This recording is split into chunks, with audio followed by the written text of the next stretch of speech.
Hi folks, Rob Goller here. Thanks for joining me for our weekly conversations about local history.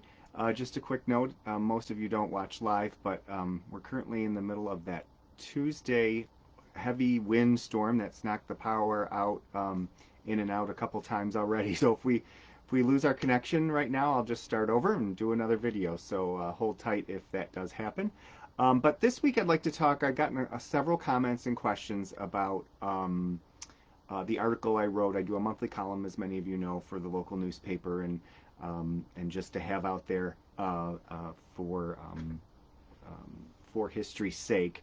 And this current month's the current article is based on how Route 20A became, who put the A in Route 20A essentially.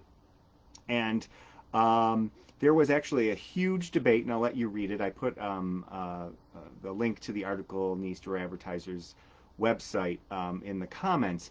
But long story short, when they first started putting out, started the highway system and they designated numbers for highways, East Aurora was along what was known then as Route 20. And it was one of the most important, if not the most important, uh, highways in the United States. It actually stretched all the way from Massachusetts to Oregon. And I know I got the city wrong in the article as to where the western point ended, but I'll correct that for future books and things that I work on. But thanks for the feedback on that. One of the sources I had said Greater Portland, and it's not technically, it doesn't land in Portland there. But anyway, the importance of Route 20 could not be overstated. And East Aurora was along it. Now, this is, and I want to talk a little bit about this because something I haven't been able to completely talk about in the article because it was a longer article than I'm used to doing, but I still was constrained on what, there's always other things that I can't include when I do articles, um, is the context of transportation at the time. And today we forget that about the highway system, and we have expressways today. We have plane travel today, airplanes. So we can get from here to Oregon or California on an airplane. Back in the 1920s, 1930s, you couldn't. So highway travel, as more and more people were able to buy automobiles, that became more and more important. So they developed this system of highways, not expressways, highways. So as you drove along, you would be going through towns. So Route 20 came through East Aurora, and that meant big business for local gas stations, restaurants, hotels. We had all sorts of hotels in the village in the 1800s because people came here to stay for the horse racing, the horse farms that were here. But into the 1920s, you had what they called tourist traffic, and people would drive along and stop where they needed to stop and stay in a hotel. You didn't just fly from one place to another. So that was a big deal.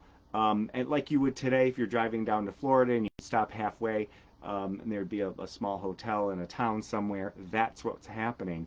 But you wouldn't get off an exit. There were no expressways. So you would literally come through these towns. Well, um, as I talk about in the article, 1930s, there was some concern about Route 20 at the time, going through Wyoming County, which, as any of you who've driven through there, and I went to college in Geneseo, so I know those hills very well, very steep hills in Varysburg and in Warsaw. And so there was a movement that took forever, it seemed. Um, the state highway and federal highway officials were going to create a new highway where through Batavia, through Lancaster, which, today is Route 20, they were going to create that new highway and designate it 20, taking it away from East Aurora. There was a huge effort that I outlined in the article about how East Aurora fought for this, which I found ironic because recently on social media there's been some postings about people complaining about the amount of traffic in the village of East Aurora. It's just too much traffic. Part of that's because more and more of us have more cars, but I just found it interesting that today there's folks complaining about the amount of traffic. Back then, 1930s, the fear was that we wouldn't have enough traffic, and that actually taking away Route 20 designation, and what they would do is if you were traveling across country, you would get diverted up north to Lancaster rather than coming through East Aurora, and that would take away a ton of business. Again, remember, this is in the days before the expressways. So that was the biggest fear. We ultimately ended up losing the Route 20 designation, and the compromise is that we would be Route 20A, the A standing for alternate route. There was a big effort on East Aurora, Warsaw, Orchard Park, all these communities along the new Route 20A to encourage tourists to take the scenic route, which would be our route rather than up north, and that perhaps the trucks, which was the main concern for the hills in Wyoming County, they could go up north. The effort didn't really work out very well. And so that is why we had a little issue with trying to keep traffic. For a couple years, it seemed to work with the signs and the effort to get people to take the scenic route. But what ended up happening is federal officials ended up pouring more money and attention into the official route, Route 20. So they got the additional lanes. They got the smoother asphalt. They got much more investment in Route 20 than Route 20A. And so over time, tourists would know this, word gets out, and they wouldn't take Route 20A. So that was the problem. However, the East Aurorans and other people along the route, civic leaders, have to be given some sort of applause for not rolling over and just letting it happen. They did make an effort to promote East Aurora as a place, as a destination, rather than a place to just come through. What I found most interesting is there was one quote, and changing Route 28 or Route 20 to Route 20A and changing it around. That in itself was an important event in East Aurora's history, but also it was very symbolic of what was happening in transportation at the time. And the big argument for the East Aurorans and people in Warsaw and all these business owners and tourist attractions along the way were making to try to hold on to that Route 20 designation was that we had tourist attractions and scenic routes and businesses that the other route did not necessarily have. Lancaster did, but they were trying to make the argument that we had more small towns along the way. But what a highway official said, and I found this most revealing, in a letter in October of 1934,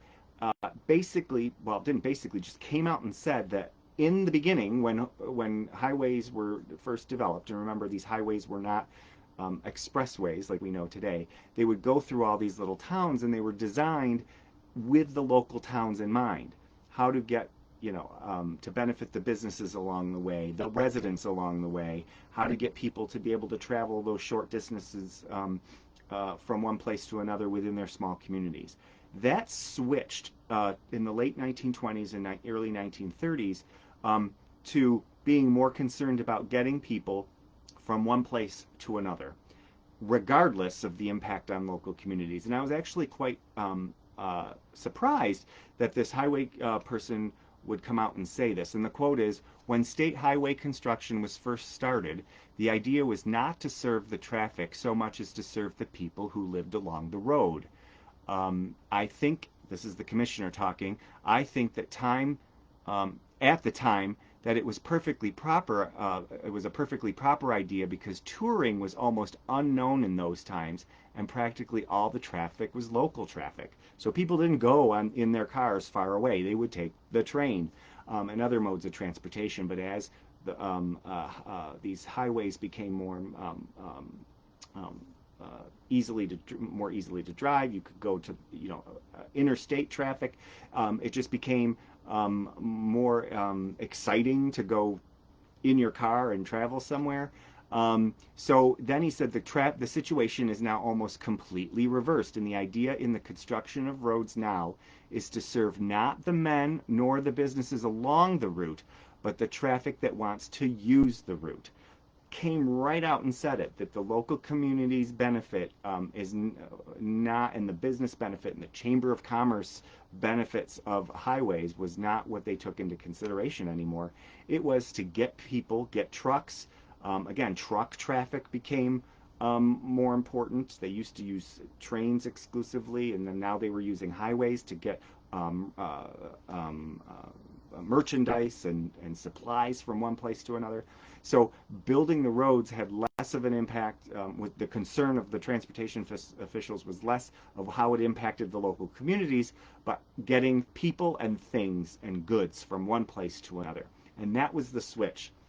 And that's really what um, this switch from Route 20 to 20A here in East Aurora symbolized.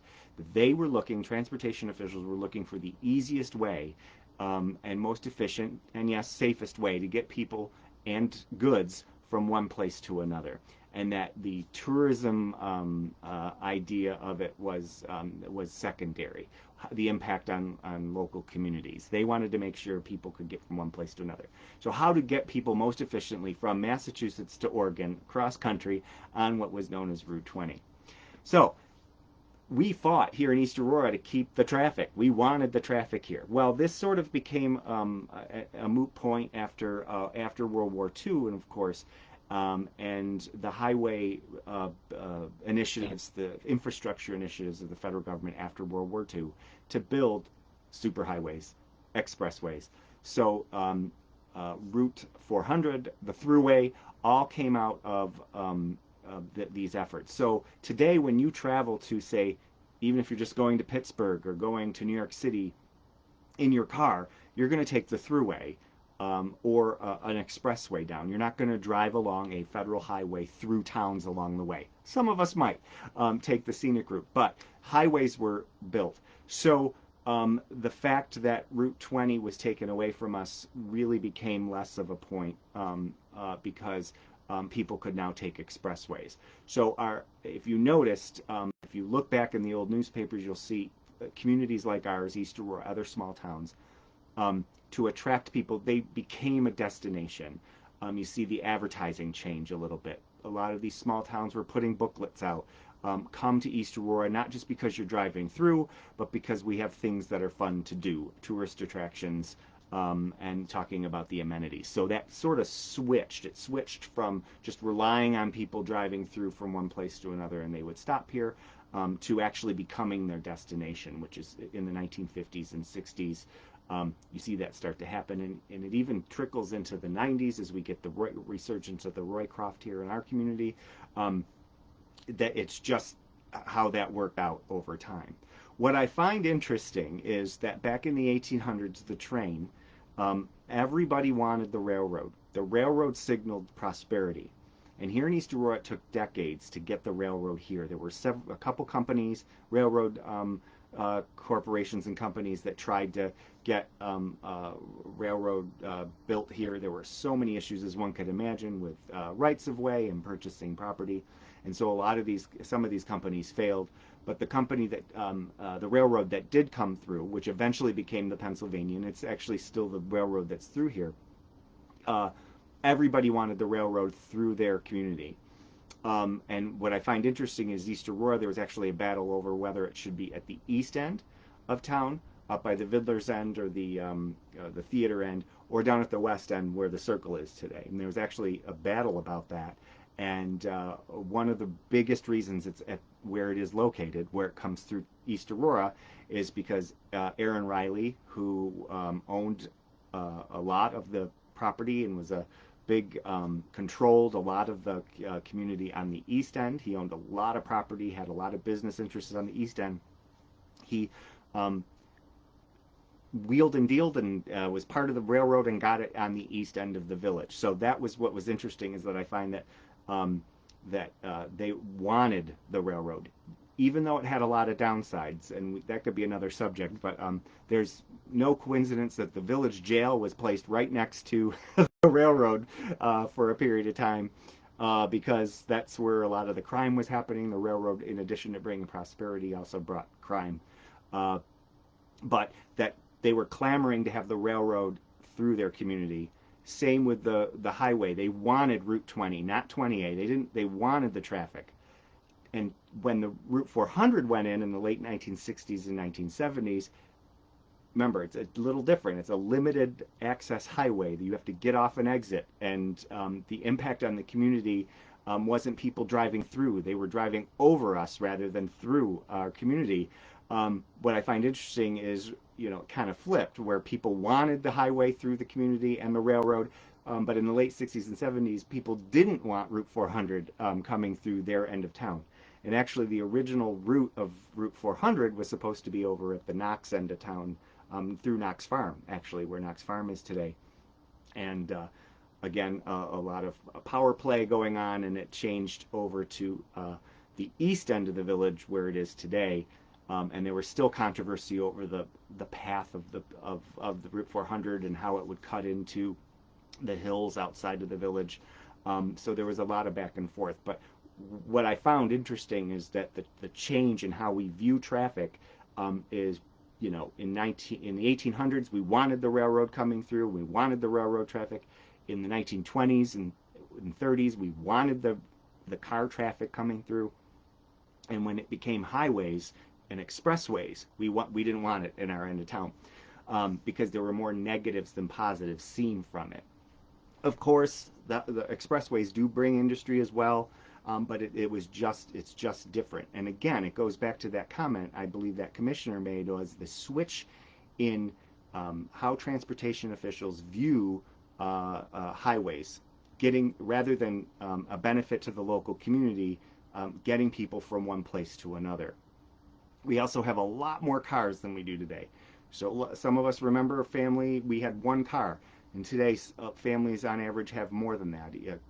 The teenage children have a car, both spouses have a car.